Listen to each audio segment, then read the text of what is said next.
Hi, everybody, and welcome back to Chee-Tash. My name is Chris, and today we're going to be talking about Chapter 4 from the book The Subtle Art of Not Giving a Fuck by Mark Manson. Today, talking about the value of suffering. And we're going to be getting into what are some good values to have and what are some not so good values to have. If you guys remember last time, we talked about Chapter 3. What was chapter 3 again? Here, I'm going to go back and look. Oh, yeah, you are not special. Talking about how basically where people have this inflated sense of self. We saw this through the example that Mark used in the book about this guy, Jimmy, who just thinks he's basically the shit. And he goes about his day thinking that everything is because of him, but nothing bad is because of him. So he's when things are going right, it's all because of him. But when things are going wrong, oh, it's about other people too. Or excuse me, it's pushing the blame off to other people. And either way, whether it's positive or negative, thinking that you're special and that you need attention on yourself. When most of the time we're really not that special. I was just telling this to somebody, I just try to go about my day, steer the ship best I can, to quote Junior Soprano from The Sopranos. Most of us are average, and honestly, that's okay. That's okay. We're not all going to be special, but for those that do become special, it's because of hard work, dedication, a lot of time, most of the time, a lot of time, and you're not going to get there by just thinking it. But anyway, that was last time. Today, going over chapter 4, and let me go to the first slide over here. And Mark talks about this guy, starts off the chapter talking about this guy, Hiroo Onoda. Hopefully I'm pronouncing that right. This was a Japanese soldier, second lieutenant in the Japanese Imperial Army during World War II. So, 1944, Japan's empire is starting to crumble. The tide of war is starting to shift over to the Americans, and I'm probably skipping a lot of history here, but, as a generalization, Japan's starting to see some losses. December 26, 1944, Hiroo Onoda is sent to this island in the Philippines called Lubang. And he's sent there. His orders were to slow down the United States' progress as much as possible, stand and fight at all costs, and to never surrender.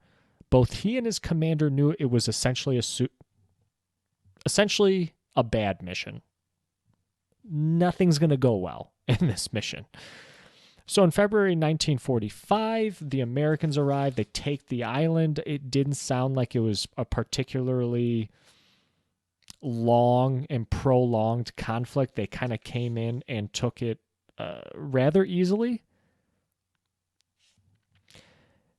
But what happens is that Onoda and 3 others, having the commands from his commanding officer, commanding general, in his mind, he's thinking never surrender. So he does exactly that. He doesn't surrender. He and 3 others start a prolonged guerrilla warfare on this island in the Philippines. And like I say here in this bullet point, Onoda does not get the memo. He refuses to believe that the war is over. Even as Japan and the United States, they start to drop pamphlets over some of these islands and telling people, hey, the war is over. But Onoda doesn't believe them. He thinks it's just propaganda, and it's being used to get him to come out and then to capture or kill him, basically. So he refuses to believe the war is over. And he's just out there still fighting. Well, lo and behold, there comes this guy, Norio Suzuki, who's an adventurer. And he's kind of established a name for himself by being an explorer, kind of a bit of a hippie. And he goes out in search of Onoda, and he ends up finding him. But Onoda still, he did not want to surrender. He did not want to quit because, again, he's just following orders from his commanding general. Well, eventually, Onoda comes back to Japan. And Onoda mentions how he regrets nothing that he did. He spent like 30 years, because he comes back to Japan in what year? It was like 30 years later. It was 30 years later. What year was that? 1972. It was in the 70s he came back. And he regrets nothing that he did. Because again, to him, and this is going to get into the main theme of the chapter, he values that commitment and loyalty. So to him, he regrets nothing about doing what he did and staying out and still fighting for 20, 30 years, even though the war had been over. And Mark mentions here, in life, suffering is kind of inevitable, but you're going to be able to choose how you suffer so that you endure that suffering. And by doing that, you end up enjoying your life. Onoda returns to Japan, and he's disappointed to find that Japan does not have the same traditions of the old Japan that he knew back during World War II. And he actually becoming far more depressed in this new Japan than when he was back in the jungles of the Philippines. Oh, this is a remnant from their previous. Okay, there we go. A remnant from the previous presentation talking about Jimmy in chapter 3. But so that's Onoda. Well, Mark goes on in this next section to talk about the self-awareness onion and saying that there's multiple layers to this self-awareness onion. And we're going to come back to Onoda in a second and kind of tie all this together. But there is understanding your emotions and how we all have emotional blind spots, but it takes practice to identify those blind spots and then express those emotions effectively and in a positive way. Second layer, after you understand your emotions, is asking yourself why you feel those emotions, so getting down to the root cause of them. Third layer are your personal values. So asking yourself, how do I measure myself? What is success and failure going to mean for myself? Because the values determine the nature of our problems. And they're going to determine how we stack up in the world. I was almost going to say against other people, but that's not the best way to do it. I think we're going to see an example of this as well. Values underlie everything we are and do, says Mark.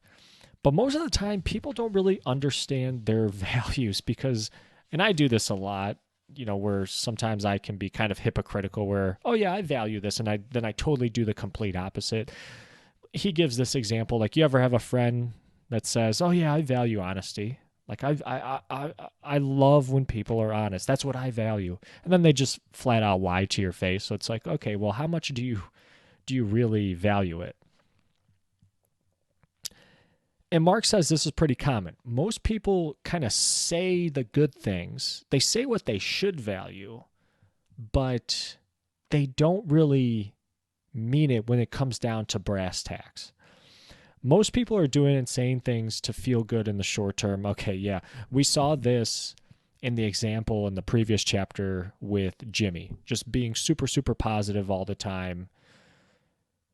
Yes, it's going to feel good in the short term, but really you're just delaying or not really getting at the deeper causes of any issues that you have.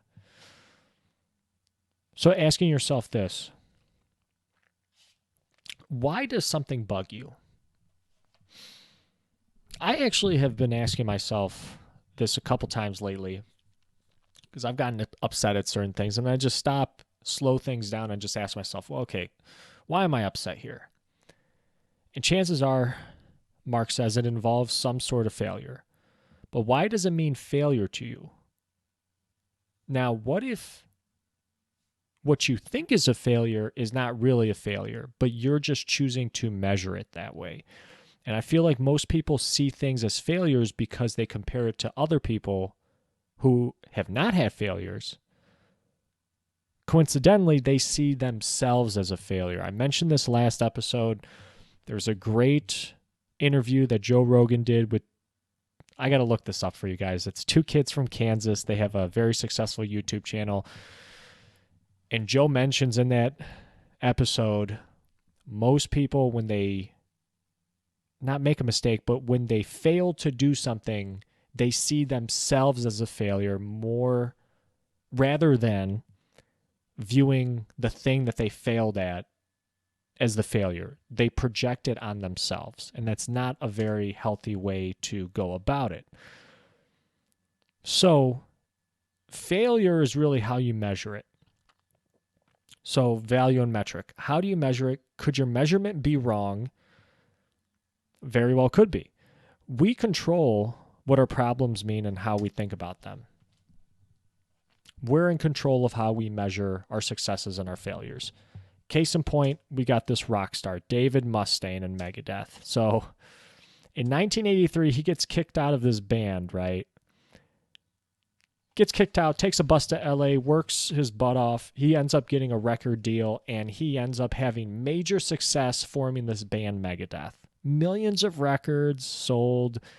I've heard of Megadeth. I don't really listen to them, but pretty popular from what I understand. But the band he got kicked out of in 1983 was a band called Metallica. Now, that band I do know, and I have listened to a decent amount. And Metallica goes on to sell millions upon millions of records. Highly successful, probably way more successful than Megadeth. But the thing is, David Mustaine still had a great career. And yet, in an interview, Mark outlines it in the book. In an interview, he starts to break down and cry, and he still sees himself as a failure because he wasn't as successful as Metallica. And that's the thing. When you start to measure yourself against other people, it's not a good way to measure success and failure, because it's going to come at different rates and at different times for different people.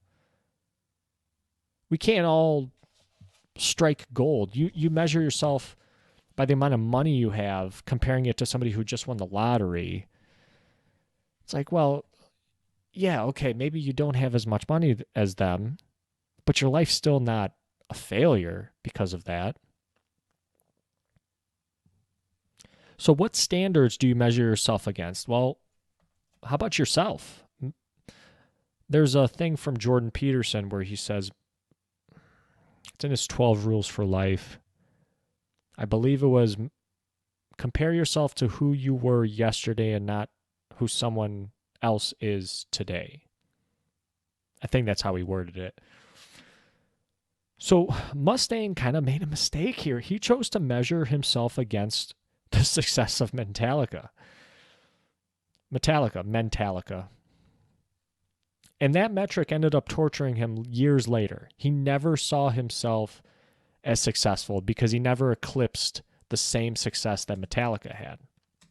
Well, compare that to another situation in 1962 where there's this guy, Pete Best, I think it was the drummer, the early drummer for the Beatles. Yeah, because they hired, Ringo Starr then came in. So they fire, the Beatles starting to get some little bit of notice, gets fired from the Beatles. He's the drummer. He ends up suing a couple of the Beatles. He tries other musical projects, but they fail. He basically does not have a good life for a little bit. He's down on some hard times after leaving the Beatles. But in an interview in 1994, I think it was, Pete Best says, I'm happier now than I would have been with the Beatles. What gives? And he doesn't have the amount of success that David Mustaine does. He does go on to have like some musical projects. He still plays the drum. He tours Europe. He records albums well into the 2000s. But Pete Best says, you know, when I left the Beatles, I met my wife and I had children and I still got to tour and make music. But none of that would have happened potentially if I was still with the Beatles and still caught up in like the popularity and the sheer crowds and numbers of people flocking to you and the attention on you every single day of your life. Pete Best saw himself as a success. Even though the Beatles went on to be the Beatles, Pete saw himself as a success.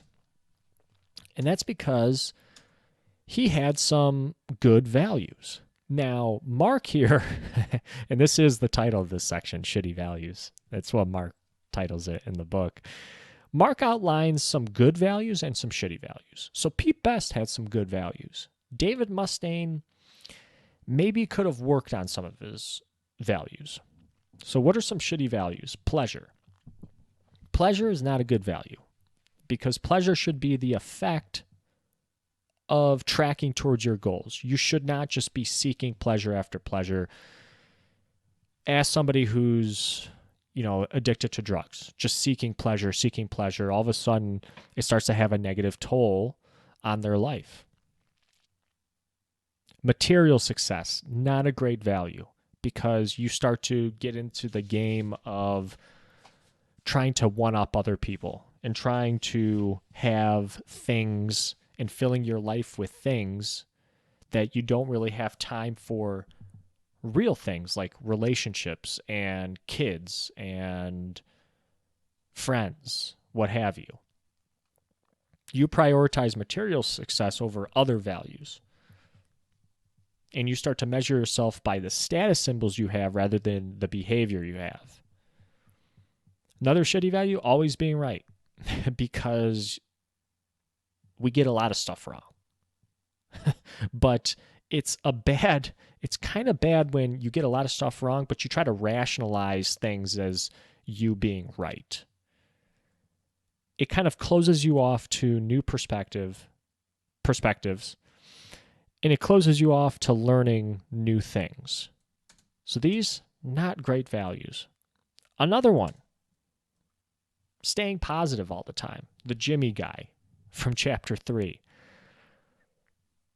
Staying positive all the time puts you in a place where you ignore the root issues and causes, like the root issues and root problems in your life. It causes you to put a blind eye to it, so you never address it. It's not a good value. Healthiest thing for you to do sometimes is just to admit, hey, I got issues. Because then you can go about starting to change them.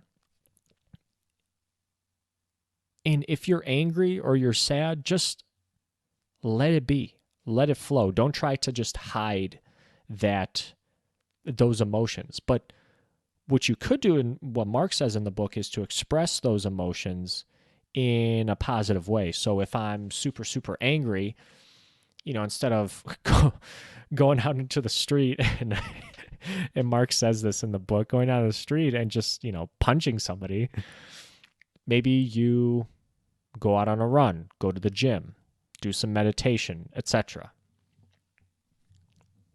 Negative emotions are not the problem, but the actions you take because of them potentially could lead to problems. So that's the thing with the anger. You don't want to just go out just punching people and then just justifying it because you're angry.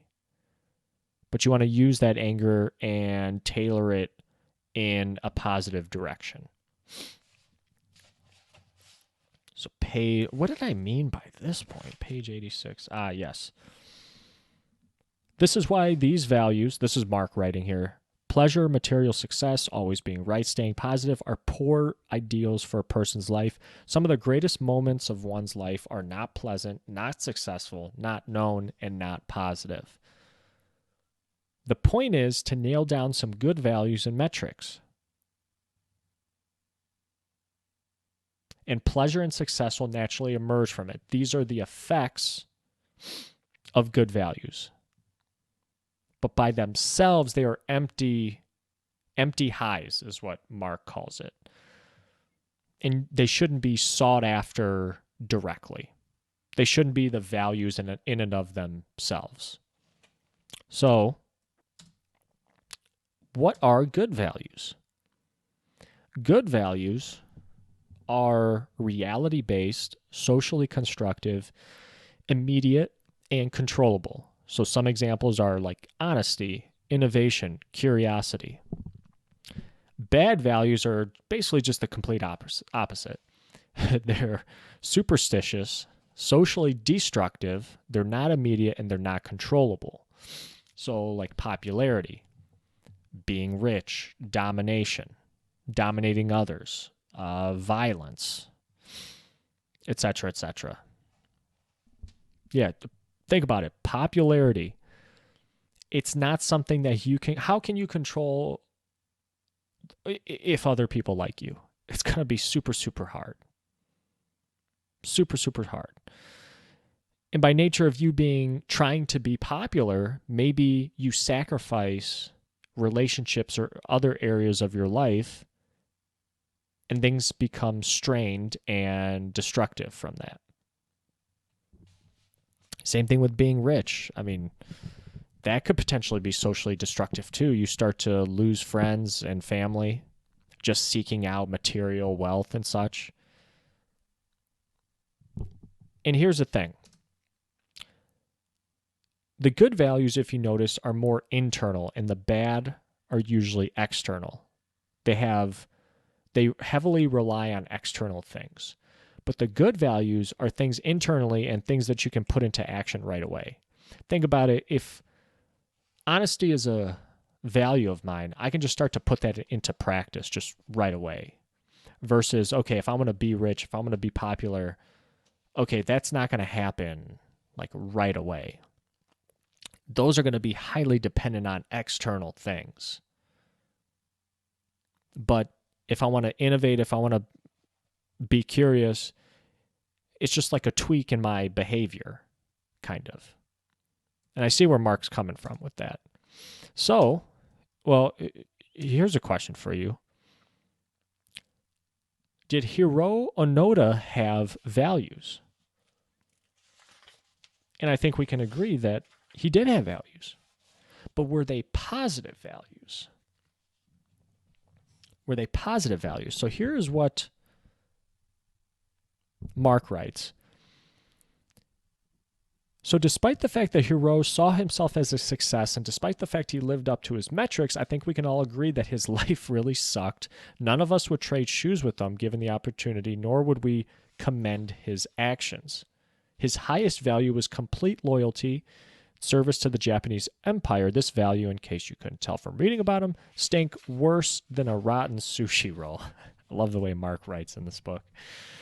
So were they positive values, just extreme loyalty to the empire, never surrendering?